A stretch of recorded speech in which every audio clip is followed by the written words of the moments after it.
background we're gonna get. Maybe I can add a plant.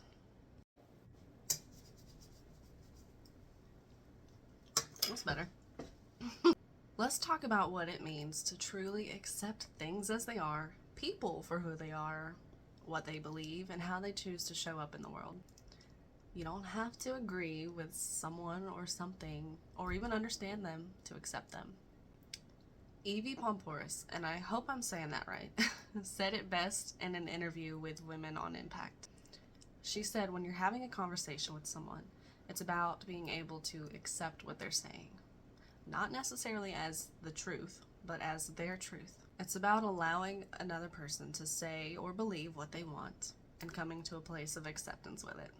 She used an example from her former career as a Secret Service agent, where she would interview terrorists and terrorist sympathizers. She would have to accept that they hated America, that America was the bad guy in their lens, and she didn't have to personally agree with it to accept it. It means pushing your ego aside. This is what this person thinks, and whether you agree with it or not is not the point. And when you have acceptance, which is one of the biggest hurdles many people struggle with, the other thing you can have is adaptability. When you are rigid and you think, this is it, this is the one and only way, you are living life from a very narrow lens. So many truths will go over your head because you're being closed-minded and thinking of things from only your limited experience and perspective. She then goes on to say that all living beings, humans included, that are not able to adapt to their environment will struggle to survive. So acceptance and adaptability mean allowing things and people to be as they are, allowing people to think and express themselves authentically, as long as they're not harming anybody, without trying to control or change them. So again, accepting and allowing things and people to be as they are does not mean you have to understand, like, or agree with them. Imagine the inner peace that comes with this place of acceptance. And imagine the kind of world we would live in if more of us practiced this and had compassion for one another. These are possible. It just takes practice. So we've talked about what acceptance is and what it's not. But how do we really come to this place of acceptance? Like I said, it takes practice, but there are many tools out there that can help.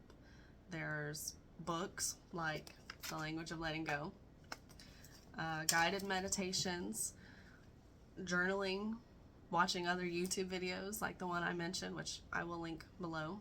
It starts with practicing self-acceptance, understanding what your triggers are and why they affect you.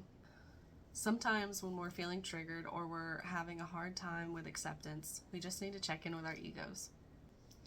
Your ego may be controlling you if you're easily triggered. Your emotions are based on what's happening around you. You feel the need to prove yourself or always be right. Or you find yourself wanting to change people and circumstances. When it comes to other people, ask yourself who you judge, why you judge them, and what you're drawn to them. That last question will help you learn more about yourself and have more compassion for the other person.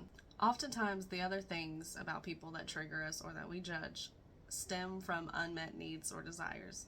Examples of this may be loving and accepting ourselves by embracing our authenticity, confidently speaking our truth, or going after our dreams and goals. Whatever it is, try to put a positive spin on it.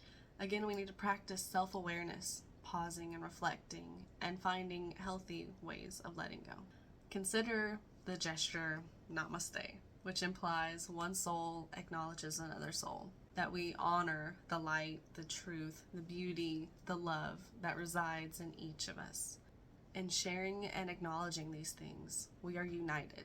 We are one. We are all extensions of source energy, just experiencing life through different perspectives. So let's stop allowing things like religion, politics, race, gender, our differing opinions, sexualities, lifestyles from further dividing us, and instead practice unconditional love, or at the very least acceptance. Namaste.